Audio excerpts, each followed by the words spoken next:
Welcome you to the Regenerative Coffee from Farm to Future event. Since we're gathered here in the heart of the Amazon tonight, I have to start with some word on the weather. As you know, rain is part of the charm of this place, so don't worry, we are prepared. So a test was conducted today, and we are sure that you will stay dry tonight. Only just sitting in the middle may, have to move at a certain point if it starts to rain, but I think it will be great for everyone. Let me also inform you that this session is being recorded by InPlanet, that is our partner in organizing the event. The recording will be made available on YouTube after the event. My name is Ludovica Martinelli, and I'm from the Italian Ministry of Foreign Affairs and International Cooperation, and I will be the Master of Ceremony for tonight. Tonight's event is co-organized by the COP30 presidency, as well as by the Italian Ministry of Foreign Affairs, and it is part of the public program of the Italian Pavilion at COP30. This year, Italy is participating at COP30 with a pavilion that is composed of two spaces. We have AquaPraça in the blue zone, which will host more institutional events, and we have AquaPraça, which is hosting us today. Let me begin with a few words on AquaPraça. So AquaPraça is an architectural initiative that has been made by Carlo Ratti Associati. It has been presented at the Biennale Architecture in Venice, and then it has been moved to Belém. It was built by Cimolai, and it is supported by several sponsors. We have BF International, which is the naming partner of the initiative. We have Enel, Ferrovie dello Stato, and Costa Crociere. Following COP30, AquaPraça will be donated to the Brazilian authorities, and it will be made a cultural space dedicated to social engagement on sustainability and climate. Let me say that this evening is particularly special for us. Our event tonight is the first public event that we are hosting here at COP30. It follows an official inauguration that was made at the beginning of November, on the 6th of November, at the presence of the Secretary of State for Culture of Pará, Ursula Vidal, and our Deputy Prime Minister and Minister of Foreign Affairs, Antonio Tajani. Let me also say that this inauguration is symbolical for us because it focuses on coffee. As we know, coffee has historically united Italy and Brazil. In fact, between the 19th and 20th century, more than 1 million Italians emigrated to Brazil, and they played a key role in developing the country's coffee industry. Those traditions helped to shape Brazil into the world's leading coffee producers, but they also made Italy one of the most iconic places for coffee, as we know. We think that this shared story between these two countries is the perfect team to start our program of events here at AquaPraça. Coffee, in this sense, represents really a bridge between our two countries, and it also we could think that it can stimulate a reflection on the value of sustainable value chains for the future. So to open this evening, let me introduce you to Mrs. Vanúzia Nogueira, which is the Executive Director of the International Coffee Organization. Mrs. Nogueira is a Brazilian national. She leads an institution with which the Italian Ministry of Foreign Affairs has a structured partnership, and we're really happy to have her today. So please.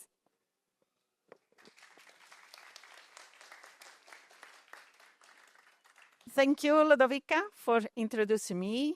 Good evening to all of you, dear friends, dear colleagues. For those that are seeing me for the first time today, I'm Brazilian, and now I'm living in London. I'm part of one coffee-producing family in Brazil.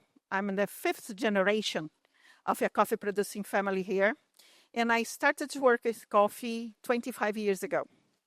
40 years ago, I was elected to be the executive director of the International Coffee Organization. So now I'm living in London. And why I decided to do that? Because I believe that together we can make the difference.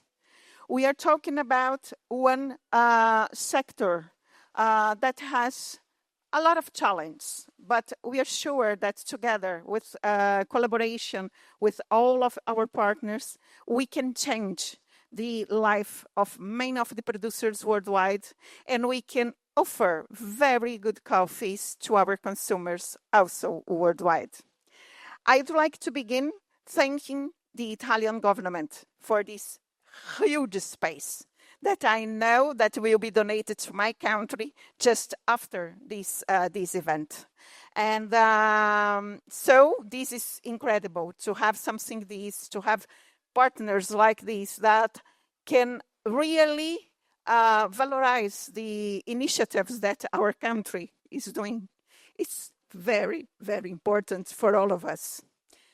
I'd like also to do a kind of inauguration of this, because I know that the official inauguration was last week, but now we are here to using this space for the first time, talking about coffee. And coffee, it's a passion for both of us, for the Italians, for the Brazilians, and for the people from everywhere. I'm sure that we don't have only Brazilians and Italians here today. We have more people that are for sure coffee experts, or at least coffee lovers. So I would like to thank all of you. Coffee is a driver for prosperity and development. This is what my country, Brazil, can show to the world. Colombia can show to the world. Vietnam can show to the world. Costa Rica can show to the world. Coffee was a driver of the development, the economic development of this country. And we are not here. We have some examples like we have there from coffees from Amazon that they kindly offered to and suggest to be here with us today. But coffee is more in the south of Brazil, in the central area of Brazil, in the most developed and rich states that we have in our country. Why? Because coffee built São Paulo. Coffee built Rio de Janeiro. Coffee built the most developed cities in my state, Minas Gerais state. This means that where we have coffee in our country, we have happy people, we have prosperity. And we can show, and this is the idea, that we are working together with Italy and many other partners, like we have here today, Andrea Illy from illycaffè. We have the honor to have him. He just arrived some hours ago in Belém, and he accepted this invitation to be here to show what we are doing together in order to be a driver for development and prosperity for other countries, other coffee countries as well. We are talking always about collective actions, and we need to talk about collective actions because the challenges are very, very specific. And we are in an environment that it is very complex, not only because of the geopolitical issues that we have right now, but also because of climate change. During the last 4 years, the production of coffee, the world production of coffee, it's totally stable. Why? Because very severe weather events that we had during these last 4 years in the main producing areas in the world. Here in Brazil, we had 3 frosts in 2021. In the same period, we have 33 months of raining every day in Colombia. At the same moment, we have the drought in Vietnam. We have the hurricanes in Central America. And we are having this kind of very severe weather events every year in all these countries. This shows to us that, unfortunately, climate change, it's not the future. It's our reality. It's our current situation. And we need to do many efforts together. We will talk, and I'm sure that Andrea Illy will talk with us, and we will have the opportunity to learn from him today about regenerative agriculture. This is already a reality for coffee. I just came from another event at COP30 with some researchers, and they were very surprised to know that we are already applying regenerative agriculture in coffee. And yes, we are doing that. Our producers are totally open to change, to continue to offer good coffees to our consumers worldwide. The consumption is increasing a lot in Asia at this moment, and they have very different preferences of sensory profiles, and we need to get there. And we are talking about go to action. We need to be all together. And I would like now to invite all of you that accepted this invitation to be here with us today, to be together with us with innovation, with technology, with all the ideas you can bring to us. All the ideas are more than welcome, because our sector, our product is part of the solution of this planet. We are not part of the problem. Thank you.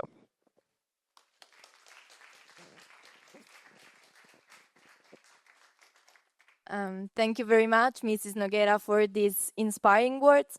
And it is now my honor to welcome our Director General for Development Cooperation, Stefano Gatti, for his keynote speech. Thank you. Does it work? Yes, it works. Now, you can see that this is the first event, because during my speech, somebody will try to see if the two screens work, teething problems, but I hope we will have the thing up and running. So thank you very much to everybody. Just a number of reflections on the issue of coffee. The first thing that I would like to answer is a burning question, that is, why Italy? So why Italy is so much involved as we are, and we are growing in our involvement in the field of coffee.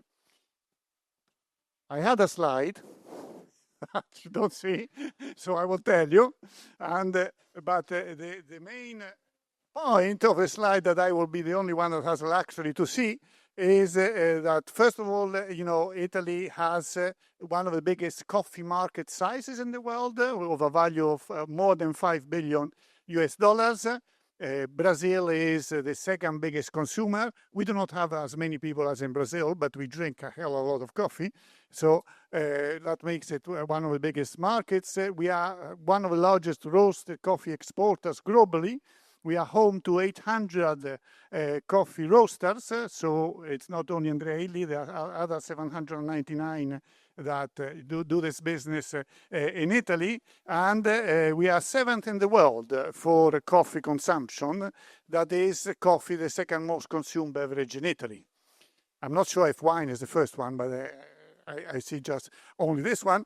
But also, let me tell you that, being Italy one of the leading food cultures in the world, we have in these recent years developed the issues of food security and sustainable food systems as a key driver of our foreign policy.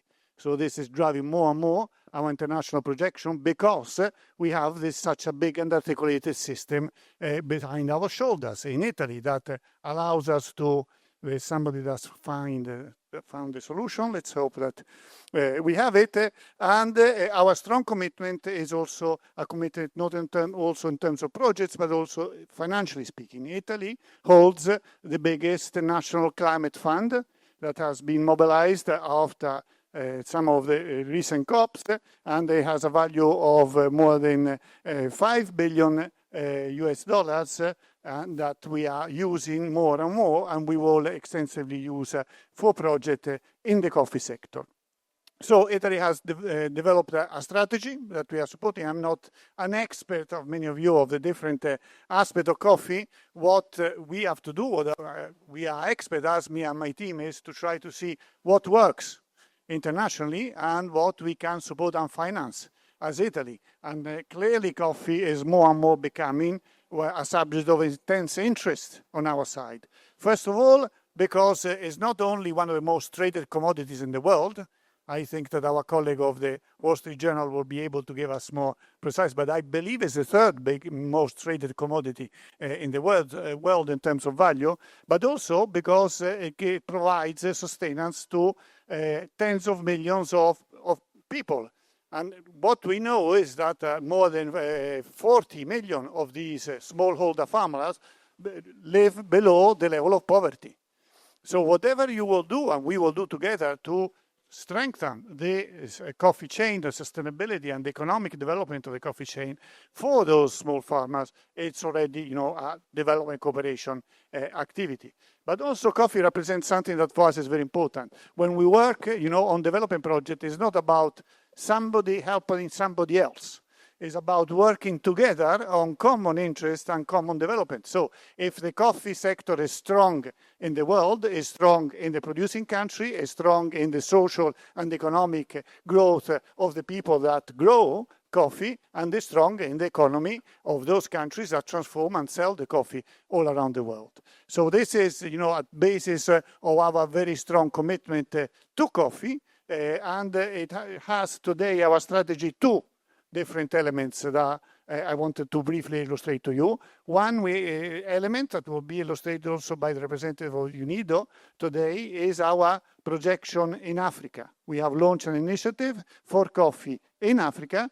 Africa is a top priority of Italian development cooperation. Italy has launched a plan for Africa that is called the Mattei Plan for Africa. 70% of our funds for development cooperation, of the climate fund, or our grants or our loans have to be dedicated to Africa. This is a political decision of the head of our government, and coffee is one of the main drivers of the strategy in Africa that involves 25 coffee producing countries in Africa, 25 that actually have the potential to produce. Only 5 of them produce a sizable amount of coffee, and overall only 20% of the coffee in the world is produced in Africa, where one time they were some of the key and biggest producers in the world. So there is a lot of underdeveloped capacity in terms of production of coffee, and we have now devised national plans through the technical assistance of UNIDO, United Nations Industrial Development Organizations, that have supported these countries to prepare national projects to take to our climate fund. And in the next few months, we will finance the first 2 national plans for resilience in the coffee chain done with the authorities of these countries, one for Ethiopia and one for Uganda, for an overall value of 235 million euros. So this is an important involvement, and we are now working with the European Commission and other European partners.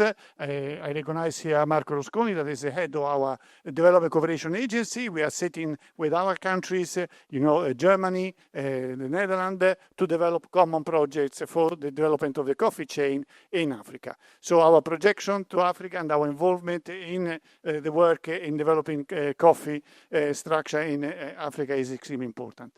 Second initiative that we will be launching in the next few weeks is a global private-public fund on coffee that we have agreed will be launched together with the World Bank. This is a fund that we will call, surprise, surprise, the Espresso Fund, that we will be signing the agreement at the end of this month with the World Bank that will be co-financed by Italy, the World Bank and a number of major donors. It will have a grant capacity and a loan capacity, and essentially, will finance important resilience program for the coffee chain all around the world. So this is not only limited to Africa, it's open to all the coffee producing countries. It will have a technical structure that will be based in Rome, in the World Bank offices in Rome, with experts both from Italy and the World Bank. And we will, make in the next few weeks, when this is launched, a major financial commitment from the government of Italy for this fund. So we have, a strategy, and for us it's very important to interact with all the different, actors of the coffee sector, both in Italy but also worldwide, to see what kind of project and activity we can continue to move forward. So this is an important sector. It's now a driver of our international projection, and it's very important to be here with Vanusia, and the International Coffee Organization is one of our key partners, has supported this and has advised us. And this will be a private-public fund. So Andrea Illy and all the companies, not only from Italy, but Andrea is helping us also to interact with companies all around the world through also the International Coffee Organization, is to involve them and see how the private sector and the major companies in the private sector can be involved in all this kind of activity. So this is our strategy, and we will continue to push forward, and we are very happy to be here and listen for the coffee experience for everybody. Thank you very much.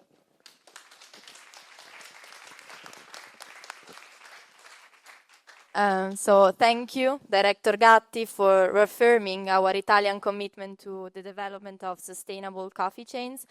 As you can see, apparently we don't have screens, but we have such amazing speakers, we don't need screens tonight. And let me introduce you the next one of them, which is Mr. Andrea Illy, as you can imagine, the chairman of illycaffè.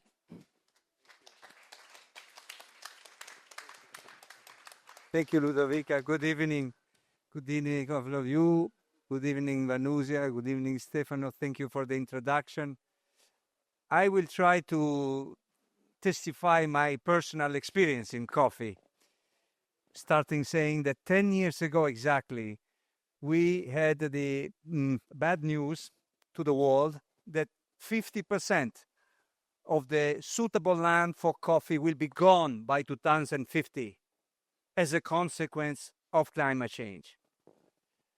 And this is a problem because 85% of the coffee, the land grown with coffee, is grown by 12.5 million micro growers in over 40 countries, each owning less than 1 hectare, 0.7 exactly.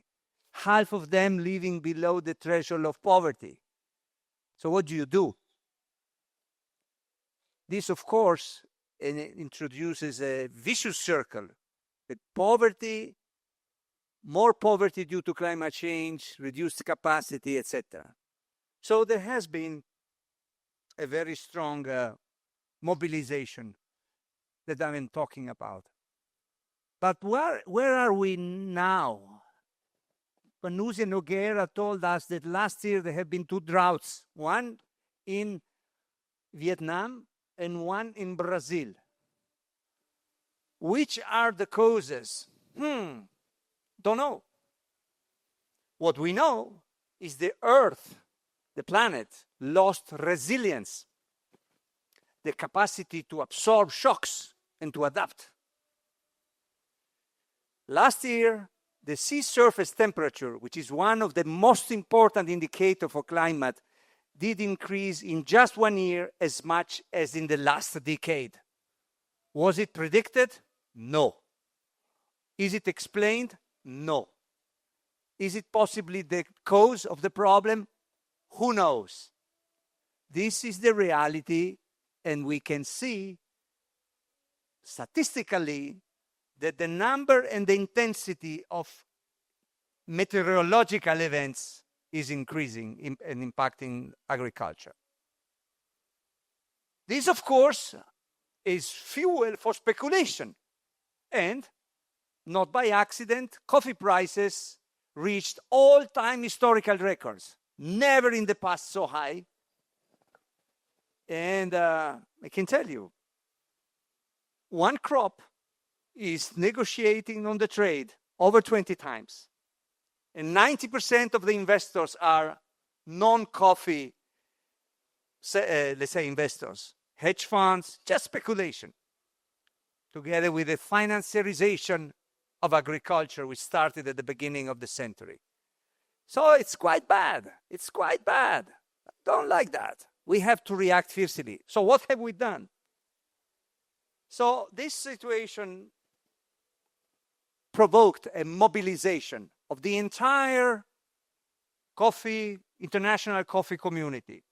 The first project has been to end the exhibition in Expo in Italia, Expo Milan 2015, where this announcement was made with a legacy, which is called Milan Coffee Legacy, where you can read in one page that basically there is a virtuous circle combining the well-being, the pleasure that coffee delivers to consumers with the livelihood and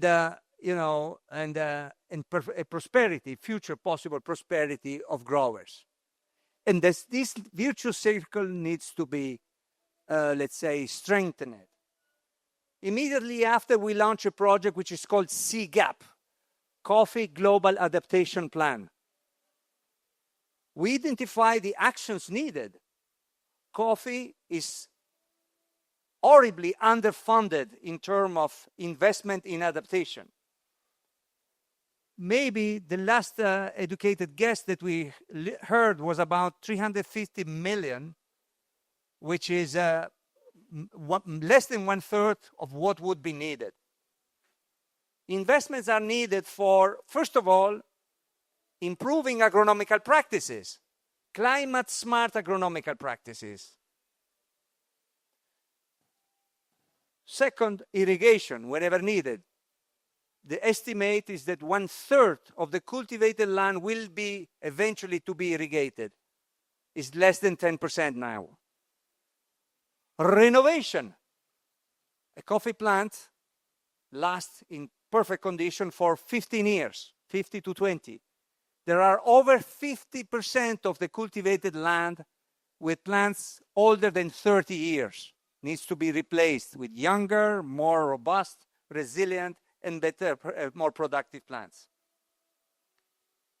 And the third, some of this land which will lose suitability will need to be replaced with new areas to be developed at higher altitudes or higher latitudes where you can find milder climates. So this CGAP program has had a pilot thanks to the Italian cooperation in UNIDO in Ethiopia. This has been a project specifically aimed at building sustainable value chains, which prove very good results to such an extent that Ethiopia has been able to grow and to have promising investment also for the future. The last chapter has been already narrated by Stefano Gatti, Ambassador Gatti, the launch, first time in history, of this public-private partnership by the G7 last year. The G7 launched this PPP with the aim of mobilizing impact finance to invest directly in the coffee plantations for increasing resilience and livelihood. So very, very good. 3 years later, personally, I'm a scientist by background. I took a sabbatical to study the best possible agronomical practices. And I had the fortune, as said already by the title of the presentation, to discover regenerative agriculture. Regenerative agriculture has been applied in the meantime to such an extent that after 5 years after the launch, 90% of the growers working with us adopted 70% of the agronomical practices. This is also, it can be certified. We launched the very first certified regenerative coffee, and it has been a more than you can dream success. First of all, we discovered that productivity is not reduced. It is the same, at par, or even better than compared to conventional agriculture. So no more land use. We discovered that not only it doesn't destroy biodiversity as conventional agriculture, but it regenerates, starting from the soil, because the trigger of regenerative agriculture is soil organic carbon enrichment. So you literally nourish the microorganism and the biodiversity of the soil, which is responsible for fertility. Don't bother, it's just rain. For fertility and for natural defenses. So, another big secret is that it consumes much less water. You can resist, thanks to regenerative agriculture, to 2 degrees higher peak temperatures, which is very, very important because too high temperature are the number one cause of loss of resilience. You can resist 3 extra weeks in drought period, which is the second largest problem in some countries, as mentioned by Vanusia Nogueira. We discovered that you can replace agrochemistry with microbiology. Most of this microbiology cultivated directly in the farm. They have biofarms. They literally pick the microorganism from the forest, they inoculate, and then they develop and they spray on the plantation. Amazing, amazing. So less residues in the product, less residues of agrochemistry in the water, less residues in the soil, less residues in the lymph of the plant. Good for health as well. And last but not least, because you enrich the soil with carbon, you sequestrate carbon instead of emitting. So, in the best possible conditions, for instance, in agroforestry, you can be up to carbon negative. And cherry on the cake, we discovered that it works equally well, 3 cherries on the cake. It works equally well for adaptation and mitigation. It works equally well for small farms and from large estates. And real cherry on the cake is the coffee so much better. It wins all the awards. Regenerative coffee, remember that. So the last venture, the last adventure is being to be, let me say like that, AI. Because we founded Agorai Innovation Hub, which is an AI platform in Trieste, which is a very interesting city for science, for research, multidisciplinary. And we launched that with Generali Insurance. They will do not only crop insurance, etc. Of course, they will invest in many different sectors, included agriculture. And we believe that agriculture can support a lot this C gap.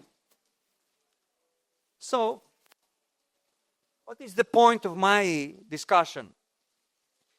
The point of my discussion is we have to invest over 10 billion in 10 years. It's a lot of money, but with big returns.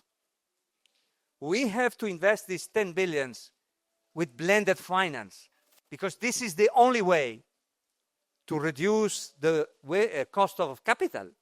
Because if you invest with the cost of capital of tropical countries, forget about it. It's 3 times the average of OECD countries. We need PPPs like the one led by the Italian government, like the one launched by the G7. We need exactly that. The private sector alone cannot do it. The public sector alone cannot do it. The only way is to, be on the same boat. No competition among countries, no matter if consuming countries, donor or beneficiaries. No competition between organizations. No competition between large, small, and medium companies. We are all on the same boat. And if we do it all in the same boat, we will win, as proven by the story that I told you. So, concluding, the call to action. Why should we focus on that? Because agriculture is the number one cause of environmental crisis. Here we have COP for climate change, right? But we have another COP for biodiversity. Guess what? They are 2 sides of the same coin. Why to separate the discussion if when you get the one and the other at the same time? So, if we put together the 5 dimensions of environment, not climate, which are land use, water, biodiversity, pollution, and emissions, you will find out that the number one by far sector is agriculture. This is why to focus on this specific project. How to do it? We have to take in account the whole system, the socio-economic, environmental. It's a big wheel rotating with thousands of different possible factors all interacted. I give you an example here at the COP. Who said that by reducing emissions, the climate will go back to the starting point? Nobody said that. Nobody proved that. It's about the carbon cycle. Carbon cycle has two phases, emissions and fixation. If you focus only on emissions and you don't put the same focus on fixation, you might have a problem. A surprise, at least. So this is why we need to be systemic in the way we approach. You know, the environment is an enormously complex system, and complex systems don't follow the same mathematics. They are not linear. As I said before, with the example of, the sea surface temperature, which increased so much last year. So how then? And the last point on the how is that I don't want to seem cynical, but you guys, we have to start from an adaptation first. Otherwise, we mitigate a world that in the meantime will not be able to be, creating the condition for our life. We have to focus on adaptation first. In agriculture, it's fundamental to ensure the capacity for food security, for production, for livelihood of growers. Good news. The same actions, as I said, that are good for adaptation are good for mitigation as well. It's an enormous fortune. It can happen in other sectors. Not many. Most of the sectors you either adapt or you mitigate. But in agriculture, you do the same with the same action. This is why. And finally, what? Coffee. Coffee is a forerunner. As Vanusia Nogueira said, yes, we do regenerative agriculture. Yes, coffee became the #1 crop for regenerative agriculture. It has been endorsed by everybody in the industry, from the large, gigantic coffee companies, all possible associations, is really becoming mainstream and proving the extraordinary results. So it is bankable, scalable, and replicable with other crops. Thank you very much.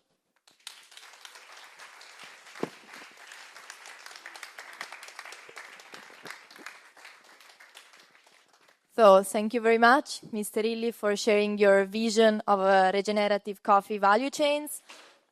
We saw that the rain decided to join us for a little while because we wanted you to experience AquaPraça in all possible configurations. You also had the rainy one. So after this, I think we can now move to our first panel discussion. It will be moderated by Mr. Yusuf Khan, sustainability reporter at the Wall Street Journal, and I'm pleased to hand him the floor.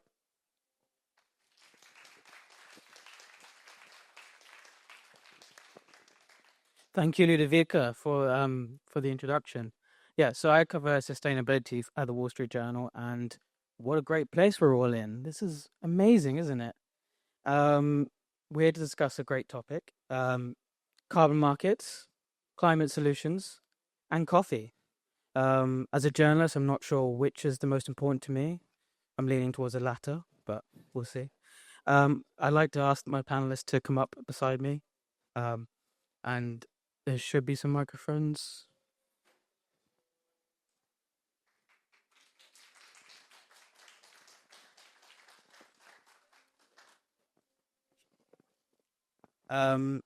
Yeah, so I'd like the panelists to come up, who have come up beside me, if they could introduce themselves. I'm going to start on my left. Thank you. I'm Olivier Renaud, co-founder and managing director of Net Zero. We do biochar, mainly with coffee residues and used in coffee plantations. Good evening, everyone. My name is Inchi Johnston. I'm a research fellow in net zero aligned offsetting and carbon dioxide removal at the University of Oxford.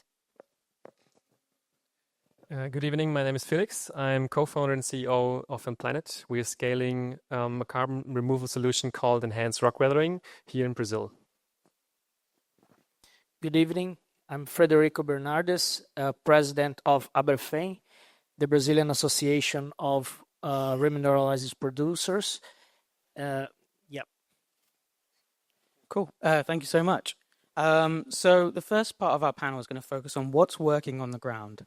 And so I'm going to come to Inji first. Inji, you're one of the world's experts on carbon markets. You know what looks good, what high integrity is in this market. I was wondering if you could talk us through sort of what looks good in this space, especially when it comes to measurements, data, and doing that actually in the field. Wonderful. Thank you, Yusuf, and thank you to the InPlanet team and the Italian presidency also for hosting us here tonight. I just wanted to get a show of room. We've talked a lot about coffee, but we haven't yet talked a lot about carbon removal. So how many people here are familiar with carbon removal technologies? Maybe a hands up. Okay, maybe about 50%. So carbon removal is the net in net zero. It's one of the tools that we have alongside reducing emissions. And in fact, the only tool that we have to actually restore temperatures and start to reverse warming. And that includes a whole sweep of different activities, all the way from conventional tree planting, which most people think happens a lot on the carbon market, all the way through to innovative technologies such as biochar, such as enhanced rock weathering, which seek to really use what we know about kind of technologies to enhance the natural cycles of carbon removal that we have today. And so as part of the developments of the carbon market, we have two key forces that won't be a surprise to anyone. We have supply on the one hand, and we also have demand. I'll start with demand, but what we're seeing now is increasing demand for carbon removal. In part, some of the work we do at Oxford looks at net zero aligned offsetting, and as part of that, we release these principles which really encourage the shift to carbon removal based offsetting, and that's imperative to reach that state of net zero. And we're seeing the market actually get in behind that. So we've seen carbon removal, retirements, and transactions via the carbon market exceed over 100% in a year-on-year time frame. And indeed, what's really exciting, particularly for those who have followed carbon markets for quite a while, which a kind of finding that will come out in our next state of carbon dioxide removal report, is actually that investments in carbon removal are now actually exceeding those in the emission avoidance and reduction space, which dominates the market in terms of credits that are being generated. So we see there's a shift towards high quality demand, but we're also seeing that shift to high quality supply. And indeed, through the works of carbon credit rating agencies, we know that carbon removal technologies tend to be rated higher on the quality scales. And when we consider things like monitoring, reporting, and verification, we're also seeing an accelerated uptake in practices of data transparency and actually learning by doing, including the good work of many scientists in the room tonight, to actually advance the models, to integrate technology, and to give that surety, which in a market that's sold particularly on its environmental benefit, that trust in the atmospheric impact is absolutely critical, and we're seeing a number of steps towards that. So a lot of cool stuff is happening, and I hope we get to unpack that as part of the panel. Thanks, Yusuf. Thank you, Inji. Yeah, a lot of cool things are happening. And so I'm going to turn to Federico as part of the cool things that are happening. So one of the things I've learned when covering climate, covering commodities, is that getting farmers to take on new techniques is one of the trickiest things to do. So could you sort of walk us through the process of how you've managed to shape policy and how you managed to expand and change things on the ground? Thank you. First of all, I want to thank Maria and all the InPlanet team that they made an amazing event here for us together with the Italian government. It was very good. Amazing place, amazing weather, and everything is perfect. And for Brazil, it's important to say that we are doing this since the 50s. Yeah. So in the 50s, we started the research with many researchers as Otto, Suzy, and Neder from Embrapa. Né? So we have Embrapa here in Brazil. That's a huge government institute that works in agriculture in general, but also in coffee. So by that time, the remineralizer technology was called rochaging. And up to today, we had 5 congresses just about rochagem and hundreds of articles published about this and its agronomical benefits. We have to say that it's very important to associate this ERW technology, biochar technology, all this climate change positive technologies to agronomical benefits. If it's not going through the agronomical benefits, it's not going to work. So I was very happy when Andre Illy talked about the regenerative agriculture, because this is what we are chasing here in agriculture in Brazil. We have one coffee in you guys see it that is producing in our experimental farm that we are doing just regenerative agriculture, and it's turning a much better coffee, much better quality of coffee. So at the end, is worth it economically as well, and it has to be economically worth it. Yep. So if I could say that some things that Brazil is doing very well in remineralizers to scale up is research. We've been doing research for a long time, and we keep doing research. Investment is very important that we say, like was said here before, that the investment, the money here in Brazil is very expensive. So when we started to doing the statistics, how much remineralizer we have on the market, we saw that Goiás state started to have a bigger production and bigger sales in remineralizers, but it's changed drastically to Minas Gerais. So up to today, from 2020 up to today, Minas Gerais is the biggest producer of remineralizer and the biggest state that uses remineralizers. Why? When we see deep, we can see 2 basic things that happened. 2 companies listed outside Brazil came to Brazil to invest in this. So money came from outside Brazil. Another thing is the Development Bank of Minas Gerais developed a fund that subsidized the farmers who are going to the regenerative agriculture, so they can get the money for their plantation cheaper. So this incentivate them to look for what's regenerative agriculture, what's the benefit of it. So it gives a start for them cheaper than the conventional. And after that, they can see the benefits and they go ahead.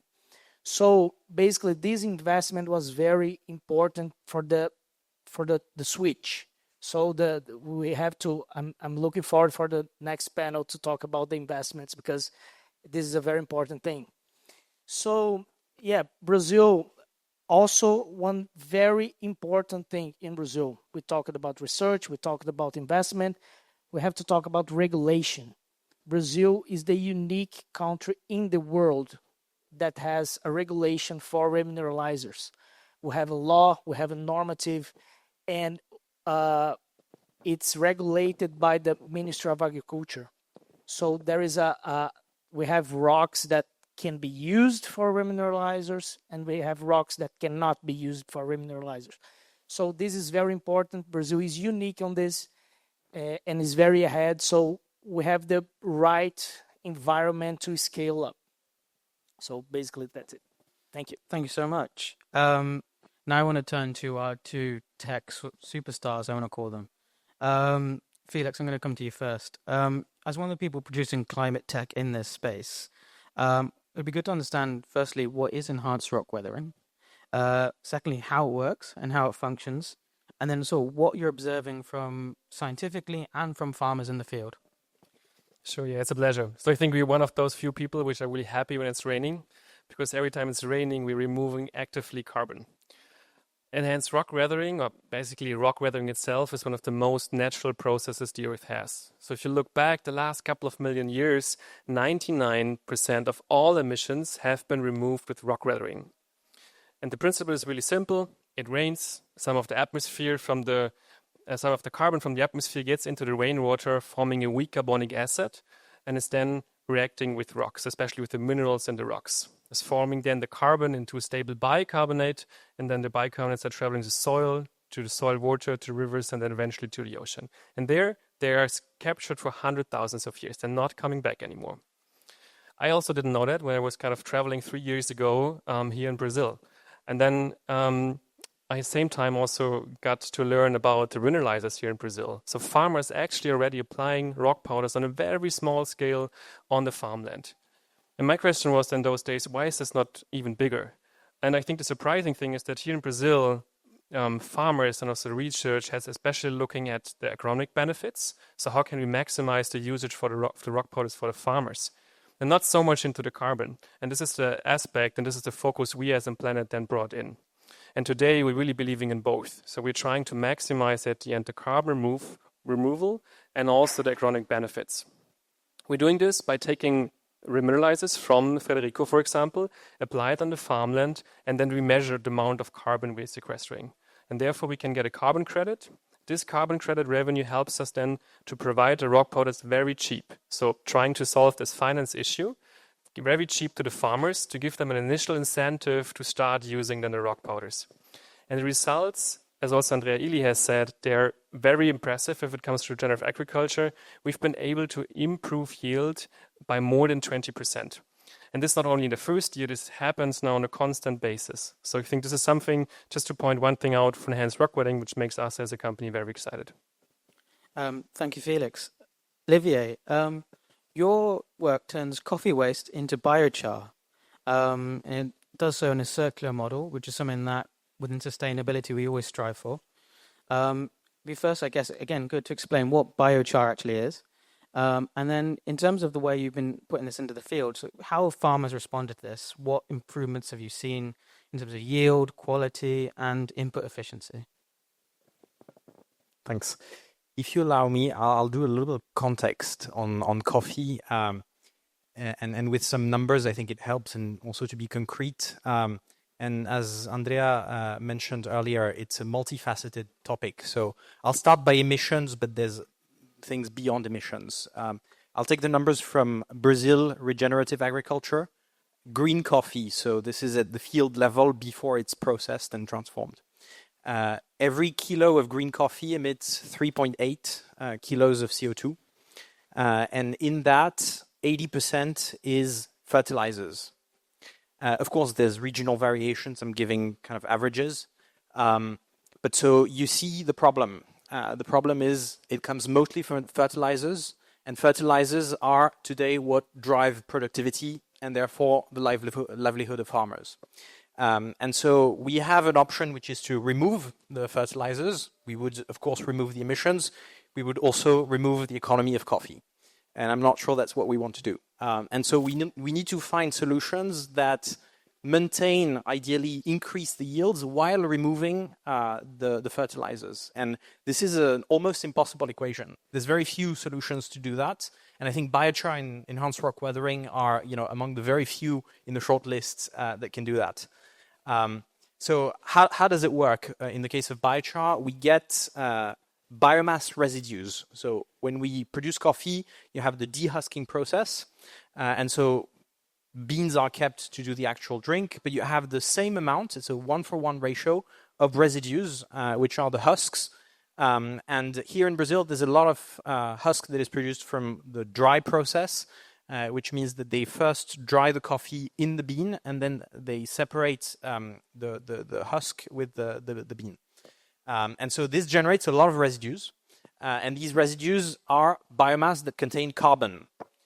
This carbon, of course, comes from the atmosphere. It's been captured by photosynthesis. And so if you're able to collect these residues and extract the carbon that you have in the biomass, then you are able to do two things. First, you're actively removing carbon from the atmosphere. The capture phase is done by the plants, and the stabilization is done technologically. And then when you put this carbon, which is called biochar, in the soil, you're also going to improve the agronomic properties of the soil. And you're going to improve, in particular, nutrient retention, and you're going to improve water retention. And that's why it's not just emissions, it's also resilience. And so biochar is this very versatile product where you have good use of the residues generated in the coffee processing, and you also have this agronomic property of improving soil quality durably while sequestering carbon. And so that's what we do. We do it mostly in Brazil, and we're seeing very good results. To answer your question, we're seeing consistently above 20% yield increase. And we do this with a circular model where the same farmers that provide the biomass are also the farmers that use the biochar. And so this is a way to maximize co-benefits. Awesome, thank you. So we'll move into the second part of this panel, and that's how would we sort of enable and finance this space, and how do we get scale into it? So I'm going to again stick with Felix and Olivier. If we could talk about this, how do we get biochar and enhanced rock weathering scaled? What are the challenges that we face, and how do we overcome them? Especially, these are a lot of new companies in the space. How do we, push this really into the mainstream? Should I start? Yeah. I mean, there's many challenges, but I would say there's two main ones, at least in the case of biochar.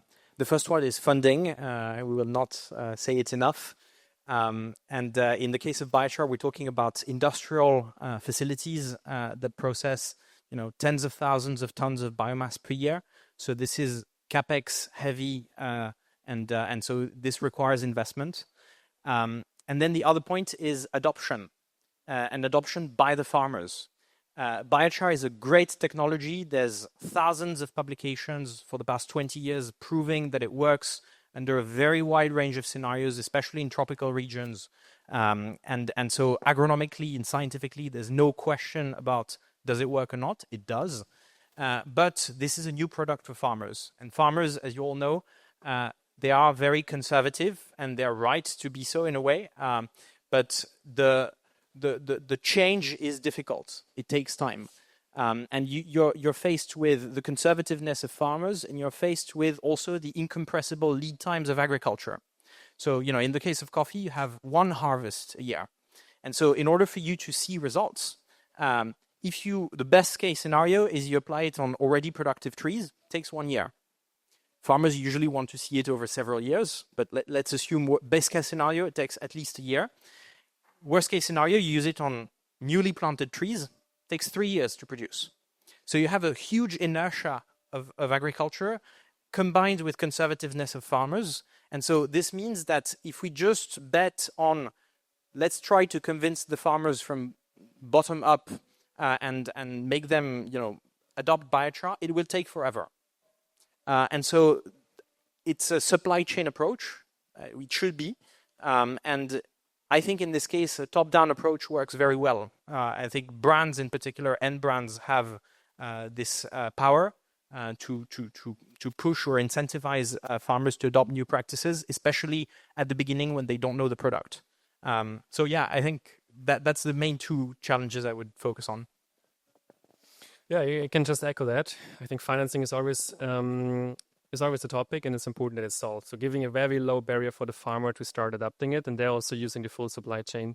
I think the other point I'd just like to quickly touch on is transparency. So I think it's very important that there's a lot of transparency in the field of research. So what a re-mineralizer can do at the end from a farmer perspective for the economical benefits, what a carbon removal potential does exist, and also at the end, how does collaboration between biochar and enhanced rock weathering can even double down then on the farmer benefits, on the value for the farmer. Thank you. Federico, I want to ask you about policy enablers and farmer-intensive mechanisms. What have you seen that has been the most effective in getting Brazil to lead on soil mineralization and carbon-smart coffee systems? Okay. I think like Felix said, the confidence is an important thing. And for us to talk about the confidence talking about the agronomical benefits, the first layer, like I said, is the re-mineralizer has to be registered in the Ministry of Agriculture. This is the first thing at all. Because inside this regulation, we have some minimal requirements. We have to make sure that this product is working efficiently for the plants, and also there is no risk of using this product on the ground, risk of pollution or any heavy minerals or something like that. But another thing important to say is that Re-mineralizer is a category of rocks. But we have different types of rocks here in Brazil. We have a huge diversity of rocks, and they are very different one from another. When we talk about regular fertilizers, normal fertilizers, conventional fertilizers, they also come from a rock, but the way they are processed are a bit different.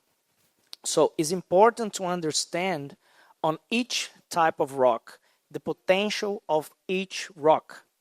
So the research plays a huge role on this, and connecting it to coffee, how all these technologies, enhanced rock weathering, Re-mineralizer, and biochar, can give returns to the farmer.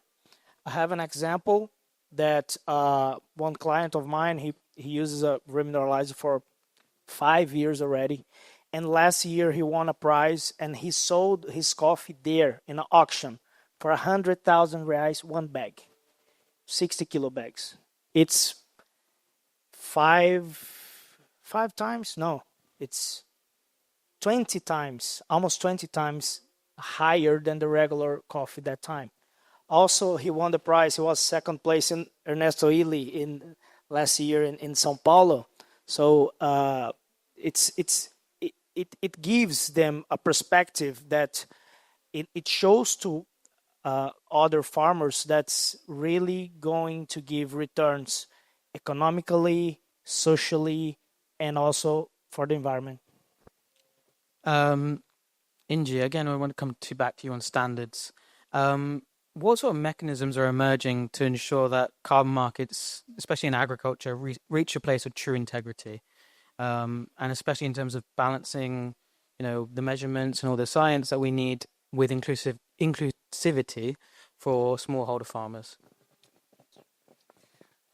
Yeah, wonderful question. And it's indeed a very exciting space. In fact, some of the standards have been emerging, as has the science, and I think it's pointing in a really exciting direction. We now have 2 registries that are specifically dedicated to carbon removal methodologies, and they've been able to provide that assurance from the carbon credit side that that credit is delivering the ton of removal that it says it's going to do, and on a time scale on which it is climate relevant. And this is particularly key for understanding that difference between some of the novel kinds of removal that we have here on the stage tonight and some of the more conventional forms that we've had a lot more experience with, but that are ultimately much more temporary. And so it's really interesting when we get to the question about balancing environmental integrity and maybe the scalability and kind of equity benefits that some projects can yield, and particularly hearing insights from the coffee industry, which, as we heard, involves over 12 million smallholder farmers. It's a really exciting prospect, because actually this is one of the areas that can improve both the environmental integrity but also the equity benefits. We know that the majority of this kind of carbon removal is being deployed in the global south, and that it's a high value proposition because it delivers benefits for employment, as well as obviously for crop yields, as we've heard. It also delivers economically in a number of ways, again, because you're attracting that high value carbon credit price internationally, which is also key now that we're entering this age under the Paris Agreement, where we've got the first international trading mechanism for carbon removal of this kind. But it also really benefits the community socially as well, because again, it improves resilience and it improves the kind of yield in a sense of longevity, because we know as well that we don't just need this kind of technology to get us to net zero, but we need it to go beyond. And so rather than seeing these two things of environmental integrity and kind of scaling the equity benefits as competing, they're actually mutually reinforcing. And we can see this again in the response from the market, which is showing stronger and stronger demand for these types of technology that not only deliver the carbon removal that we need, but do so in a manner that is equitable, and that delivers real economic benefits for those involved, especially those on the ground, such as the smallholder producers, which are involved in these kind of value chains that we've discussed tonight. Thanks. Thank you. So I'm going to come to all of you guys on this one. And if we could sort of keep the responses to 30 seconds on this. But you've all touched on collaboration between farmers, between scientists, with financiers. If you could choose one partnership to truly accelerate what's going on here, what would it be? I'm going to start with you, Federico, because you would have got the microphone. Yeah, I think they are all connected. I think like it was said before, it should be a multi task. So it should be all of them together. I think isolated is not going to work as efficiently as it could be together. Yeah, I agree. I think we have everything. We have the carbon removal, we have the farmer benefits, we have also policies and everything in place. I think what we now have to do is connect it. I think a strong coffee brand can do this.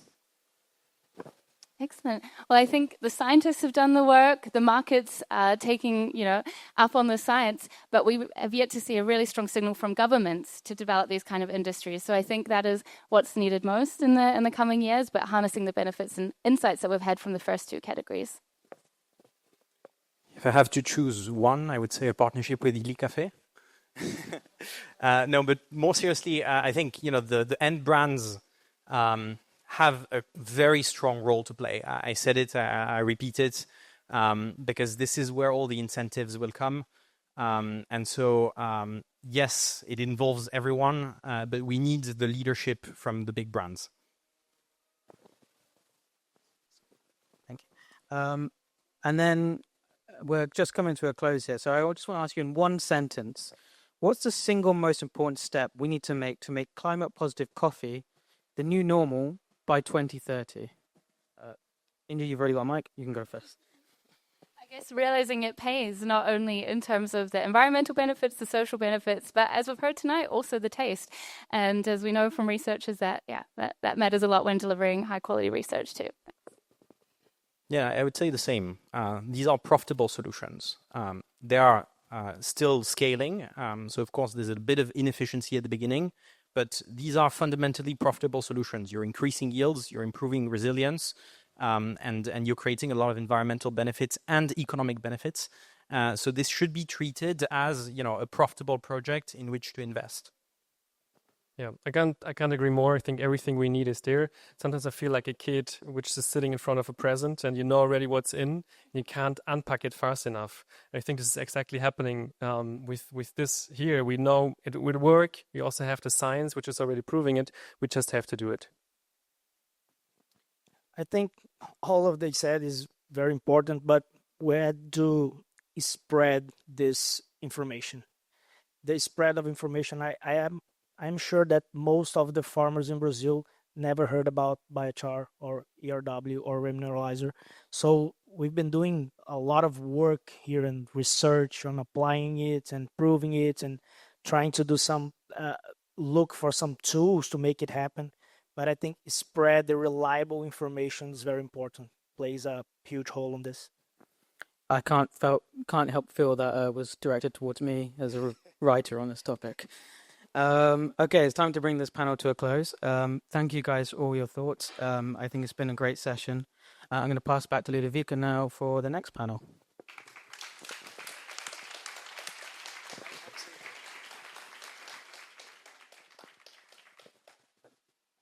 Thank you very much for this very rich and I think informative for all of us discussion.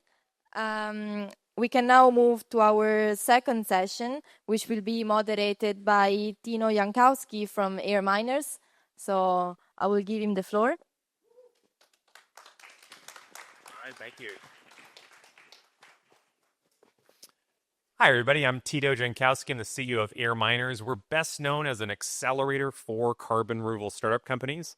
We've had more than 200 companies graduate from our program. Some of them are in this room, and they've raised more than $250 million. And I'm really pleased to dive into this finance panel with all of you. So I'm going to welcome up our panelists.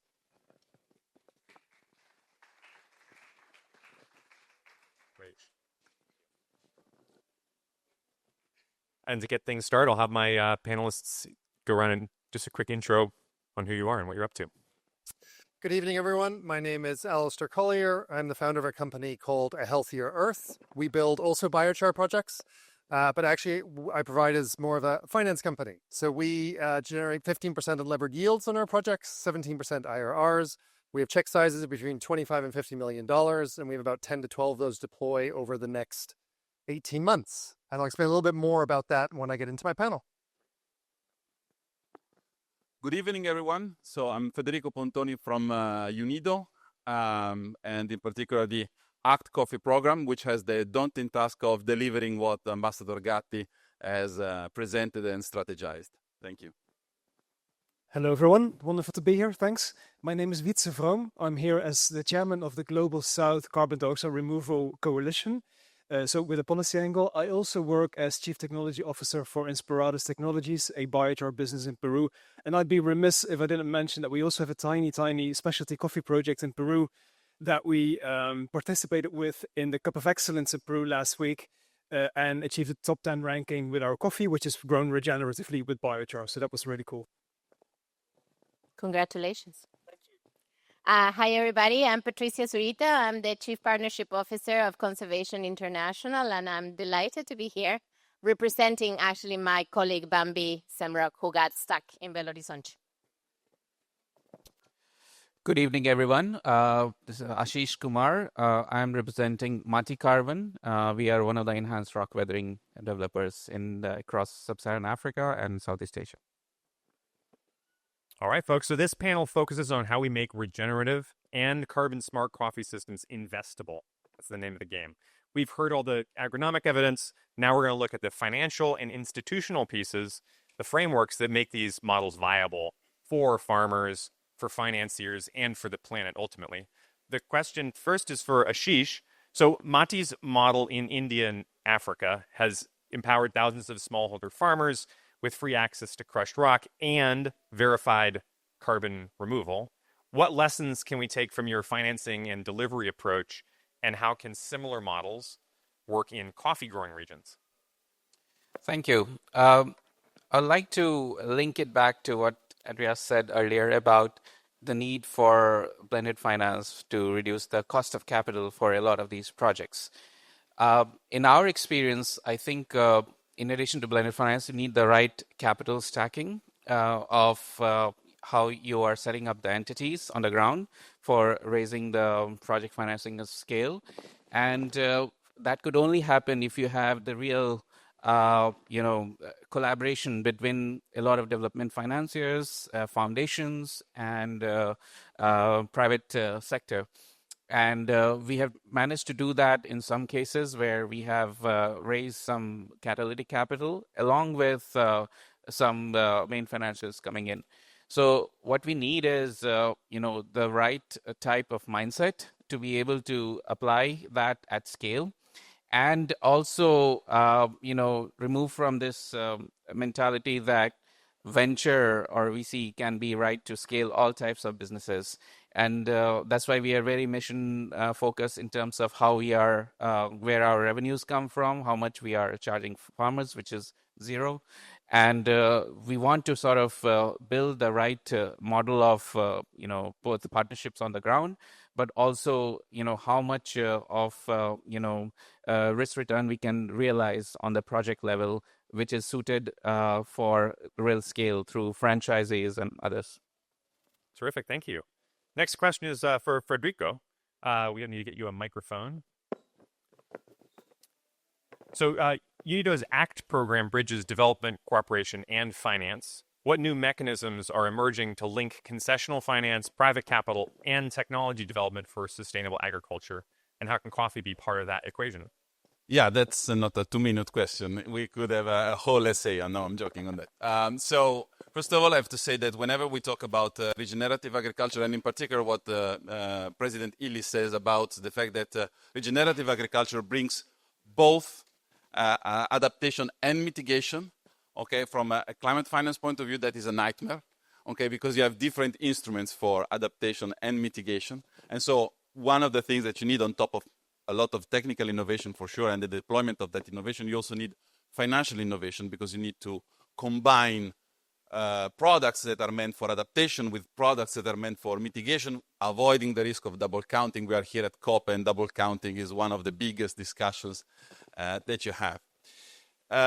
What I want to stress, though, is that we do need to stack different types of capital, but what we are doing right now is to really work with the private sector, so with the public-private partnership. So what I like a lot about the private part is another P, which is profits, okay?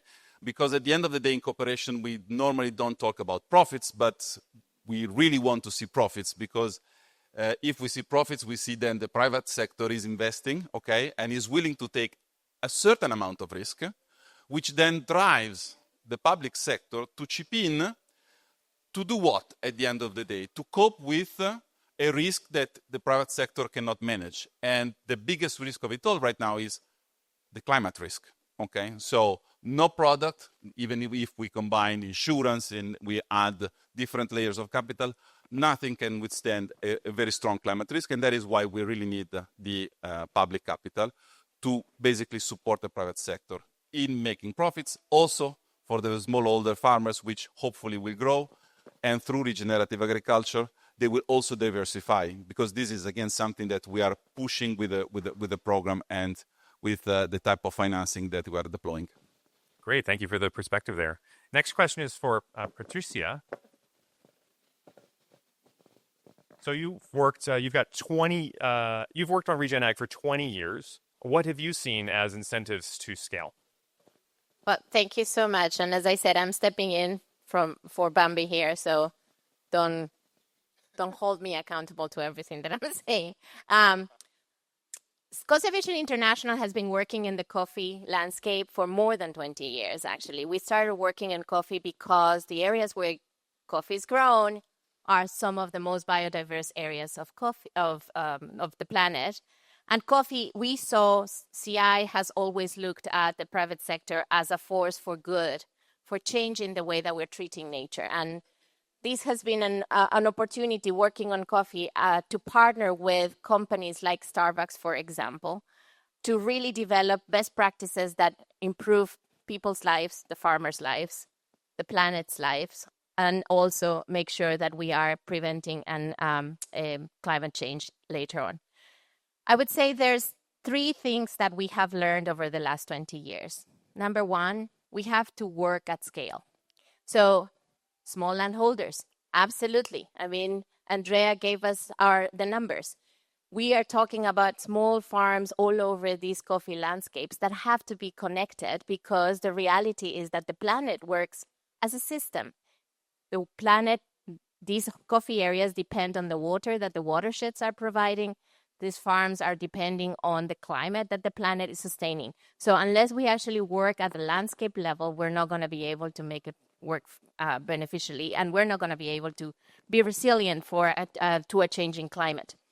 The second thing is that in order to get to that landscape scale, we have to provide incentives that are beneficial to the farmers.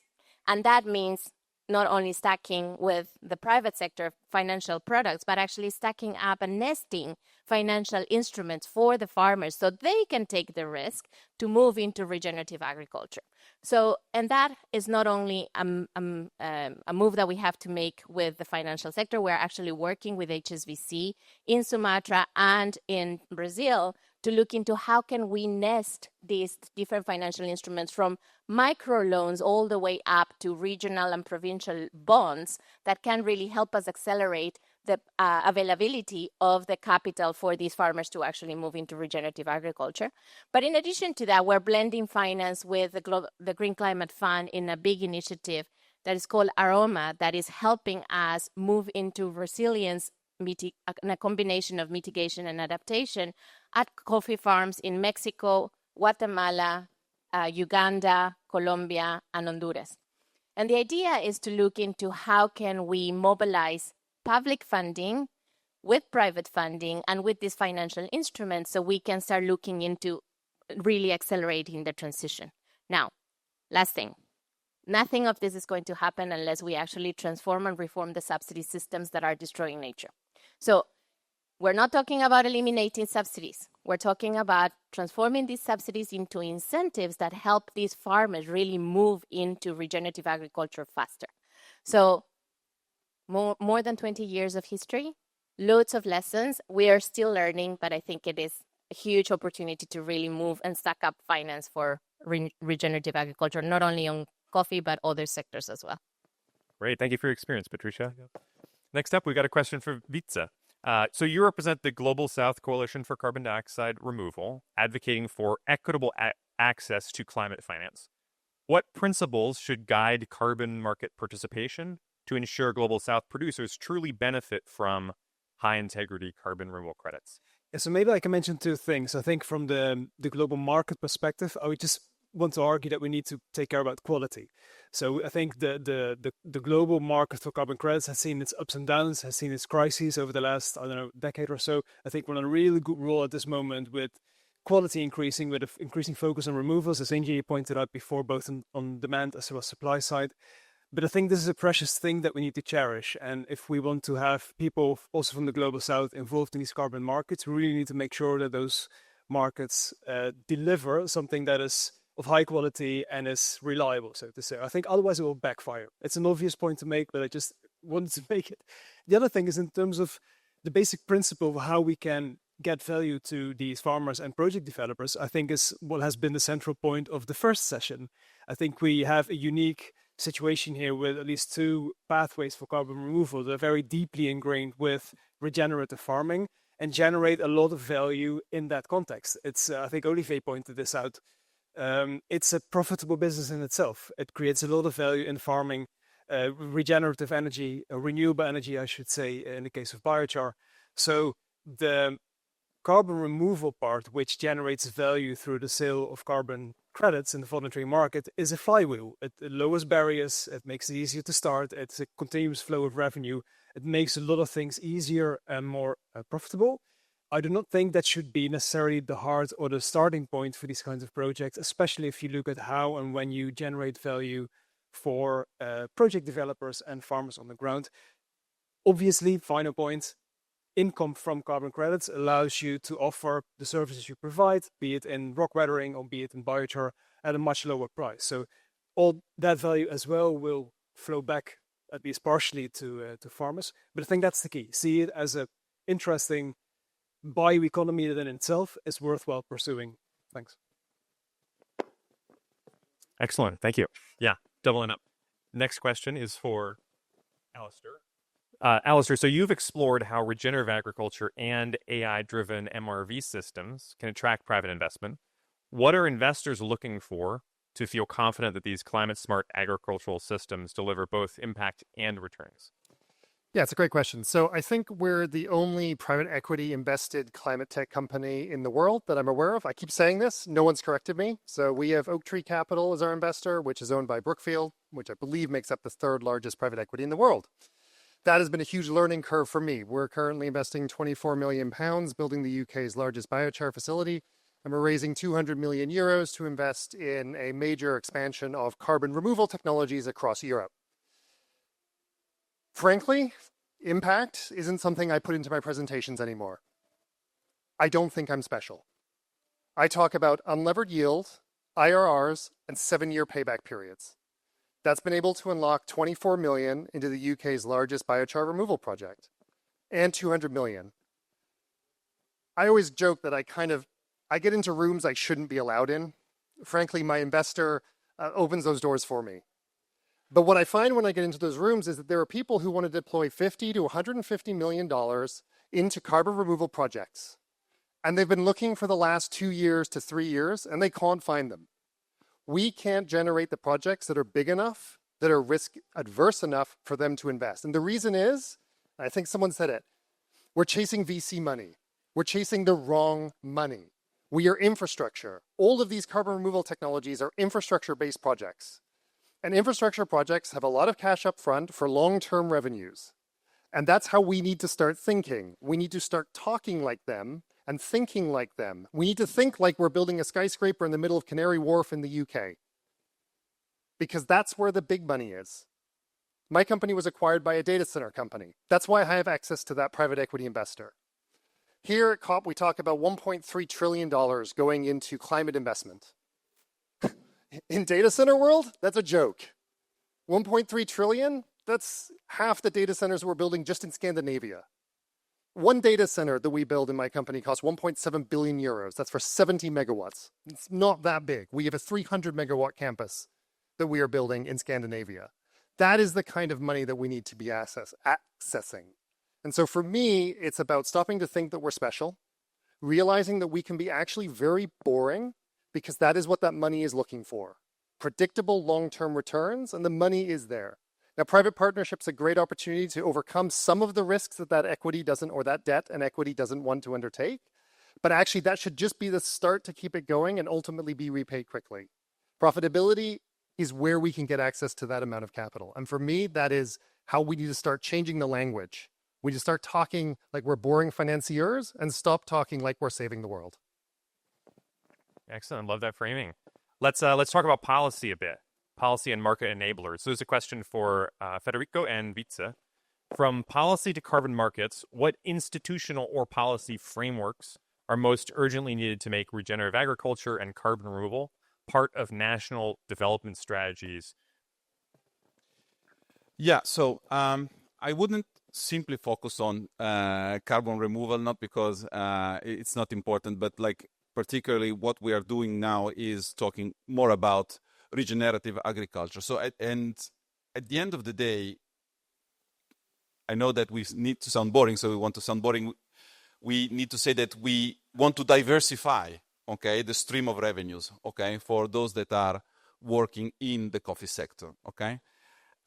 So regenerative agriculture with agroforestry systems, with carbon credits, okay, basically what they do, they diversify the revenues, okay? And whenever something is diversified, okay, and then if it is well structured, okay, then becomes more attractive for the boring guys who have lots of money, because through this diversification, basically you reduce the risk, you have a long-term stream of revenue, and that helps in raising capital, okay? So what we need to understand basically, and what the policies need to understand, is that we need to see and we need to foster and promote an agricultural sector and a farmer that becomes an agro-entrepreneur that basically is doing many activities that generate different revenue streams, okay? So this is what we should be doing, okay? And also, and this is something very important, because we shouldn't simply look at the farmer as someone like providing coffee, but providing coffee, which is a cash crop, okay? And so gets also foreign currency, and so basically that is helpful for the country. Then with agroforestry systems also increases food security, okay? And there's another type of investment. And with carbon removal is diversifying even further and providing something to the world at large. Okay, so these are the things that we need to do, and these are the policies that we need to think of, okay? Because then also this is going to drive changes in the financial sector and in the financial policies related to the sector. Excellent. Thank you. I want to hear what Wietse thinks on this. What's your take on what policies are needed? Thanks. The first thing that comes to mind is we were talking in the previous session about the growth of the sector, the growing demand, the growing supply. If you look at what is expected to be, sort of what is needed to achieve net zero according to IPCC or the stated CDR reports, we're talking about order of magnitudes of 7 to 9 gigatons per year by 2050. The scalability the scale that we need to achieve compared to where we're at today, which is only a couple of megatons if we include the non-long-term ones like afforestation. If we look at the technologically based methods like we've seen today, it's even much less. That requires a huge growth still. And I want to talk about compliance markets, because today this really depends primarily on the voluntary market, which is growing very rapidly. That is a fact.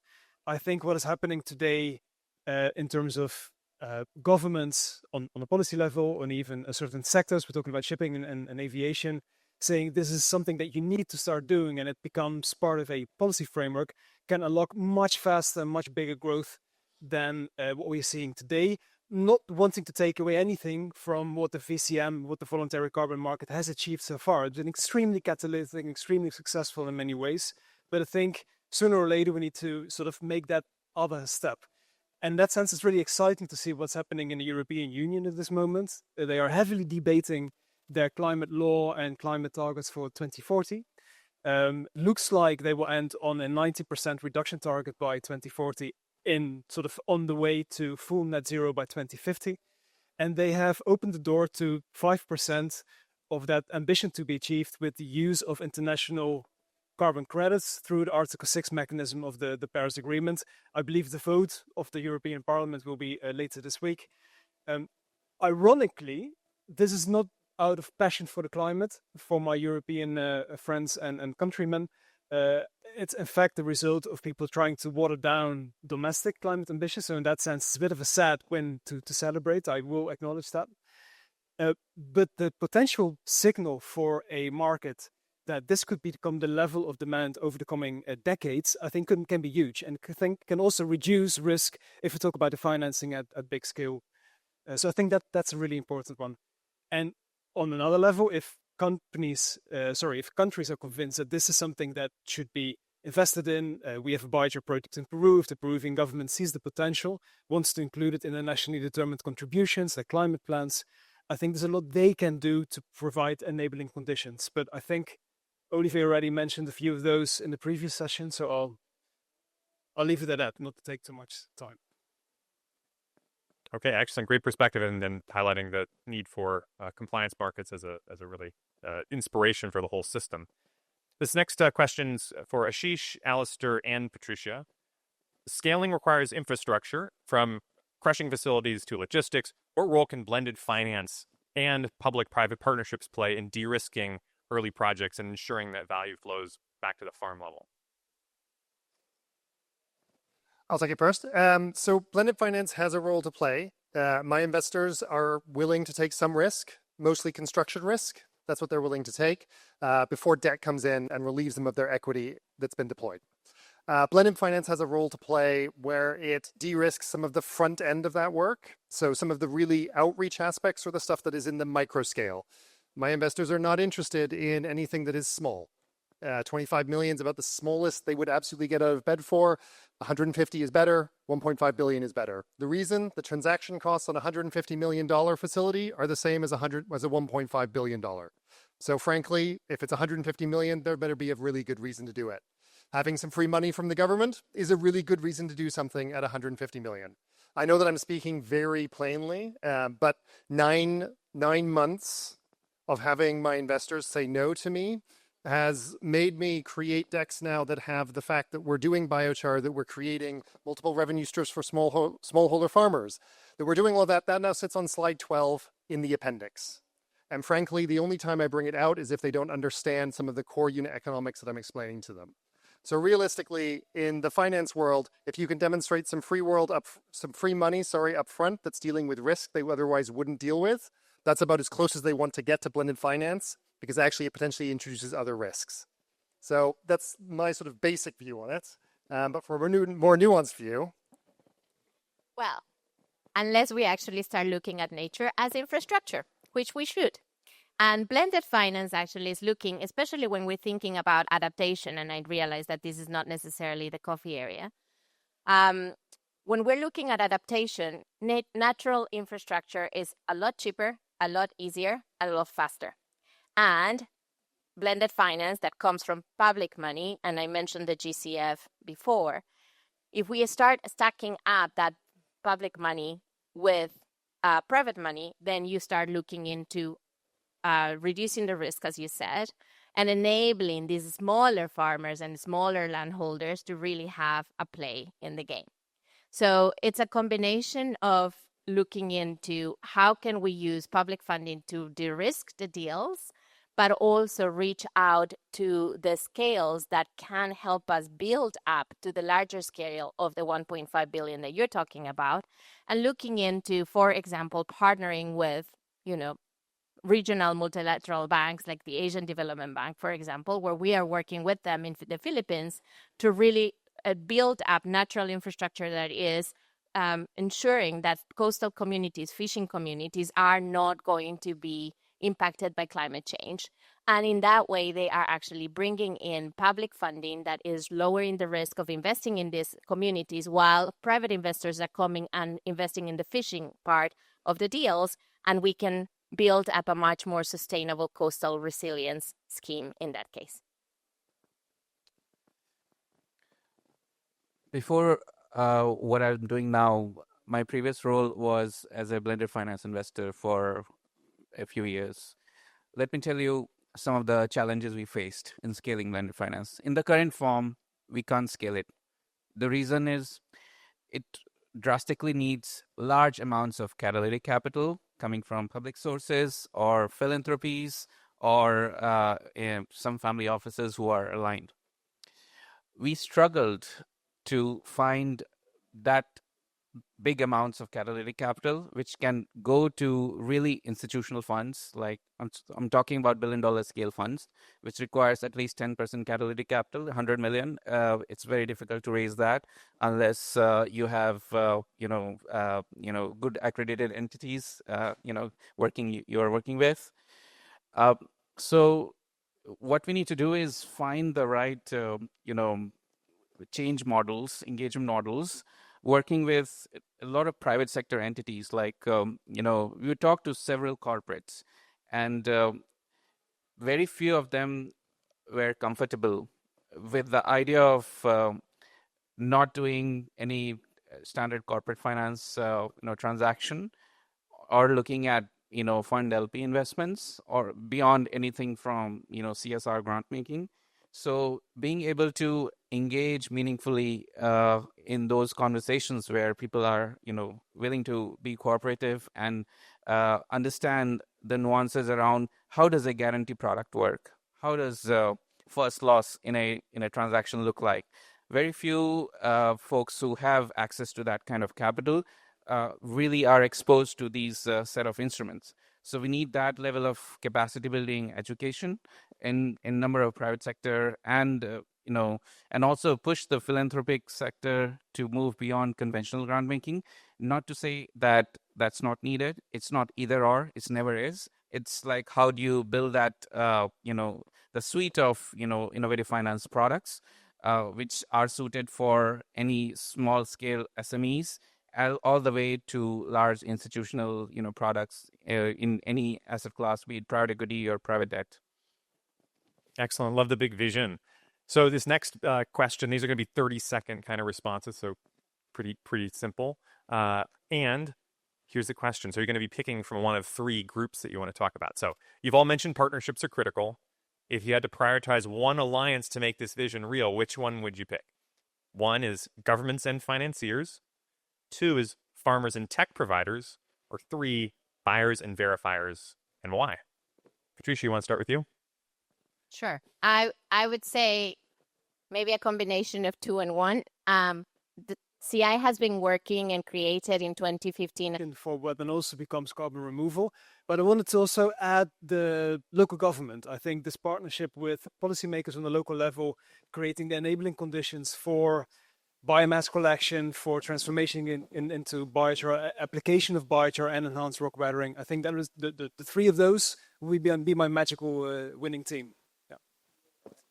I put together financiers and buyers. Financiers are looking for long-term revenue commitments, and buyers can offer that. So if we put the two of them together, we can actually unlock quite a lot of capital moving into these projects. Yeah, I would say, at the end of the day, I would say the same. But I think that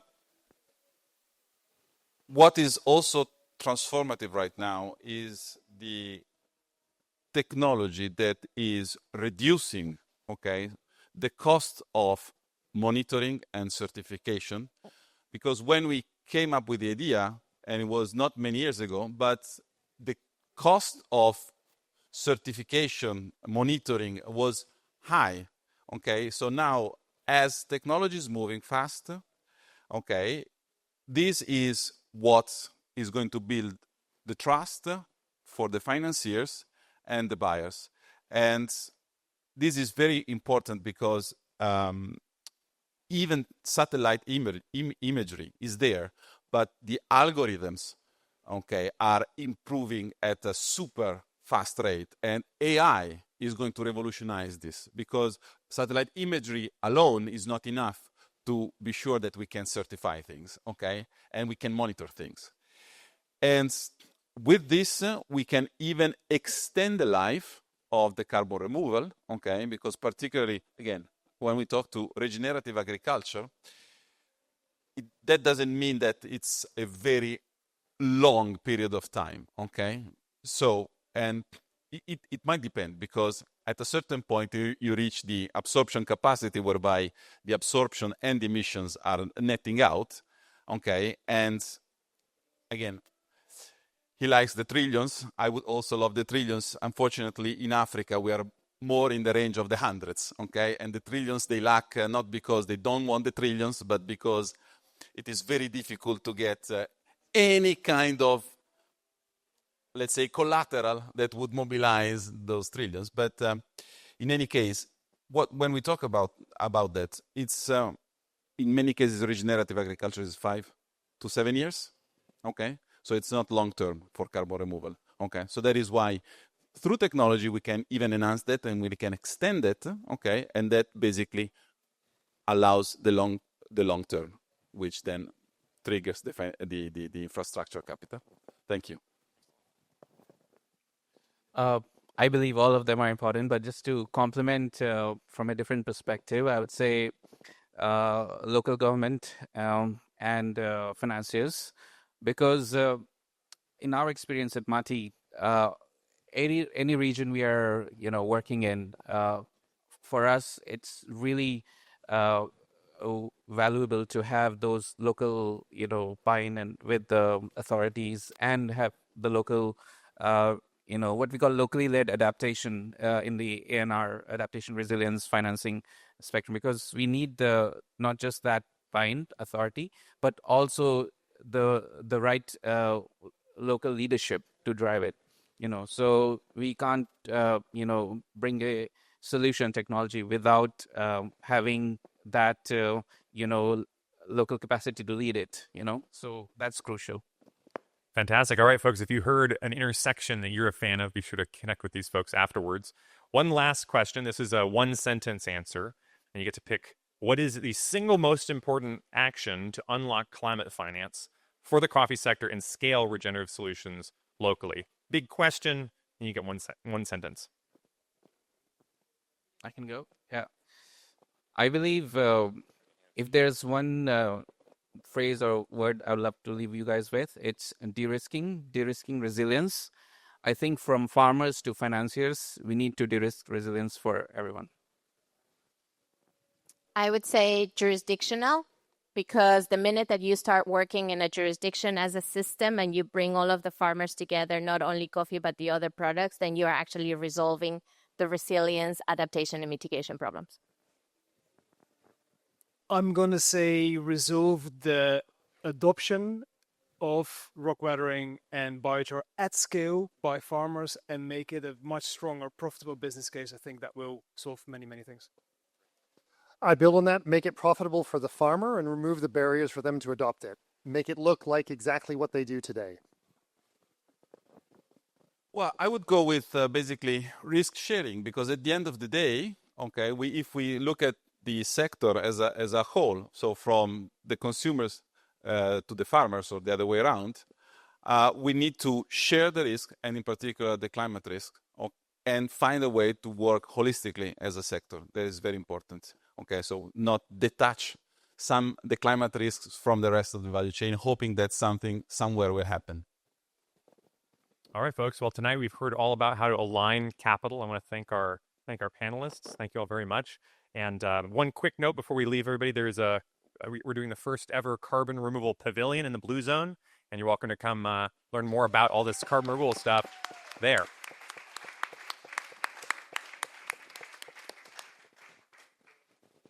Over to you. I give that to you. I'll just say that. Okay, thank you very much for this second and very rich discussion. In general, I want to thank all the speakers, the moderators, and the guests that join us tonight. Before we close, I'm delighted to invite you to stay for a networking reception. Tonight, we will have the pleasure to enjoy a reception made by Chef Saulo from here in Belém. Tonight's catering will be a particularly special one, given that this is our first public event, as we said at the beginning. The food that will be served is meant to be a symbol of the connection between the Italian and the Brazilian culture, even in food. So I'm delighted to invite you to stay, and thank you again for being with us tonight, and enjoy the reception.